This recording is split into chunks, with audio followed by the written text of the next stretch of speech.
Bismillahirrahmanirrahim. Assalamualaikum warahmatullahi wabarakatuh. Waalaikumsalam warahmatullahi wabarakatuh. Baiklah, pertama-tama kakak ucapkan terima kasih banyak untuk adik-adik yang sudah meluangkan waktunya untuk melakukan bimbingan kelompok ini. Kemudian sebelum kita melanjutkan kegiatan kita pada hari ini, ada sebaiknya kita berdoa terlebih dahulu. Doa akan dipimpin oleh kakak sendiri dan diikuti. Bismillahirrahmanirrahim. Bismillahirrahmanirrahim. Raditu billahi rabba Raditu billahi rabba wa bil islami dina wa bil islami dina wa bi muhammadin nabiyya wa bi muhammadin nabiyya wa rasulah. Rabbana zidna ilma warzuqna fahma wa amalan salihah birahmatika ya arhamar rahimin.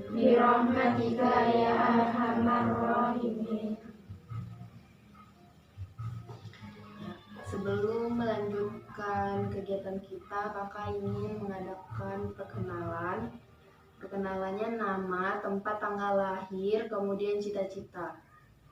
Oke, perkenalan dimulai dari kakak sendiri. Nama kakak Dini Fatmasari Buru Batubara. Tempat, tanggal lahir saya Sukaderas 5 Desember tahun 2000. Cita-cita ingin menjadi konselor sesuai dengan prosedur konselor. Nama saya Nita Kumalasari, tempat tanggal lahir saya Sukaderas, tanggal 9 Maret 2005. Cita-cita saya ingin menjadi guru. Nama saya Tiara Pratiwi, tempat tanggal lahir saya Sukaderas, tanggal 14 November 2006. Cita-cita saya menjadi polwan. Nama saya Putri Ramadhani, tempat tanggal lahir Sigara-gara 22 Januari 2006. Cita-cita saya sebagai seorang dokter. Nama saya Elza Supriyana, tempat tanggal lahir saya Sukaderas, tanggal 2 Maret 2007. Cita-cita saya menjadi polwan. Nama saya Tita Nuharani, tinggal di Deras, Sukaderas, tanggal lahir 9 Februari 2005. Cita-cita saya sebagai dokter.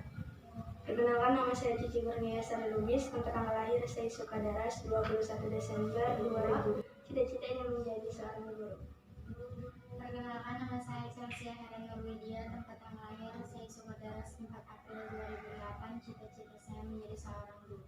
Perkenalkan, nama saya Nusratul Aini, tempat tanggal lahir di Sukaderas 7 Agustus 2007. Cita-cita saya menjadi seorang guru. Nah, jadi udah saling kenalan semuanya. Jadi di sini kakak mau ngasih tahu kalau kegiatan kita ini adalah bimbingan kelompok. Udah ada yang tahu sebelumnya bimbingan kelompok itu apa? Nah, bimbingan kelompok itu kegiatan yang memanfaatkan dinamika kelompok yang di dalamnya membahas topik-topik yang sekarang lagi viral atau lagi hangat-hangatnya dibicarakan, diperbincangkan. Nah, udah ada yang tahu tujuannya untuk apa? Tujuan dari bimbingan kelompok itu sendiri untuk melatih kita dalam berkomunikasi. Kemudian untuk melatih kita untuk berpendapat, untuk menghargai pendapat orang lain, dan melatih kita untuk berani berbicara, berani mengeluarkan pendapat.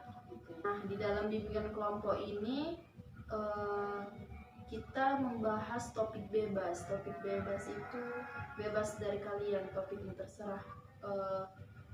Topiknya mau tentang gosip, apapun gosip, atau tentang viral-viral sekarang itu terserah, itu bebas. Itu beda dengan konseling kelompok. Nah, kan bimbingan kelompok itu membahas topik bebas, membahas yang sedang hangat-hangatnya. Kira-kira sekarang apa yang sedang hangat-hangat ini dibicarakan ya? Ada yang tahu? Covid, pasti Covid. Baru? Ya benar, vaksin. Selain itu tes swab, iya benar. Kemana-mana harus pakai swab ya kan? Jadi yang mana yang mau kita bahas nih? tentang vaksin, swab atau COVID. COVID ya itu semua udah bagian dari COVID. Mau bahas yang mananya? Vaksin aja ya, kayaknya lebih menarik ya. Kan kita sepakat untuk membahas vaksin nih. Nah, apa yang kalian pikirkan tentang vaksin itu sendiri?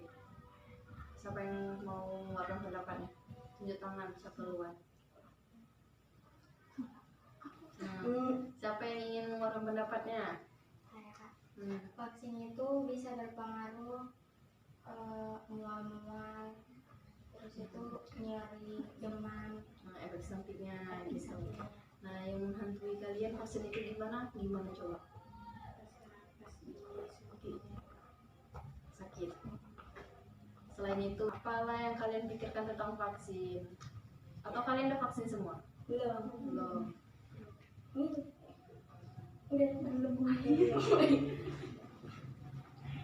Ya, dan pendapatnya? Saya, Pak. Kan banyak yang bilang efek samping dari habis divaksin itu Kuatin lah suaranya. pegal gitu kan. Tapi sebetulnya itu KIPI. Ada yang tahu apa itu KIPI? Enggak. KIPI itu kelanjutan ikutan pasca imunisasi. Jadi kalau kita habis divaksin itu kayak kita dimasukkan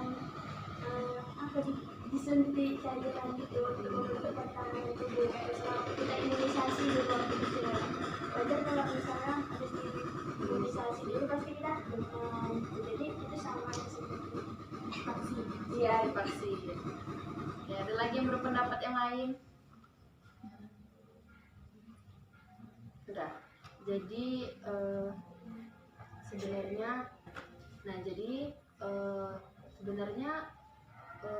vaksin itu kita nggak harus perlu takuti, sama kayak COVID, nggak harus kita takuti, tapi harus kita waspadai. Nah, vaksin ini kan udah lulus uji coba, terus juga pasti pemerintah mau kasih yang terbaik lah kan buat kita, buat masyarakatnya, buat rakyatnya. Jadi nggak perlu takut. Kalau misalnya takut, kita bisa mengantisipasi sebelum vaksin. Mungkin kita tidur tepat waktu, ya kan, jangan begadang, terus juga minum air putih yang banyak, istirahat, minum vitamin, sekali-sekali bisa makan buah lah kan. Jadi kalau imun kita baik, terus kita juga abis itu divaksin, ya efeknya juga pasti baik juga. Tapi kalau kalian aja kondisinya sebelum divaksin udah nggak baik, udah demam, ya nggak bisa divaksin kayak gitu ya, makin buat demam gitu. Jadi nggak perlu ditakuti. Oke, kakak rasa cukup sampai di sini bimbingan kelompok kita. Semuanya tetap sehat, tetap jaga imun tubuhnya biar bisa belajar, biar bisa beraktivitas, jangan banyak begadang. Oke. Kemudian kesan-pesan kakak, kesannya makasih kalian udah baik-baik, udah meluangkan waktu, udah berpartisipasi, udah aktif. Pesannya jangan takuti segala sesuatu secara berlebihan sampai ternyata. Oke. Sekian dari kakak. Doa kafaratul majelis. Subhanakallahumma wa bihamdika nasyhadu an la ilaha illa anta nastaghfiruka wa atubu ilaik.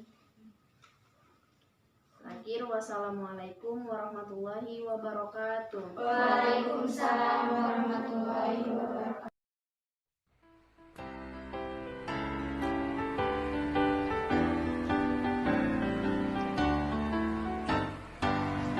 Bimbingan Konseling Indonesia, peduli insan mulia, dengan ketulusan hatinya menetapkan jati dirinya. Bimbingan Konseling Indonesia diciptakan agar batinnya. Marilah semua jayakan bersama bimbingan Konseling Indonesia. Bimbingan Konseling Indonesia membangun harapan ceria.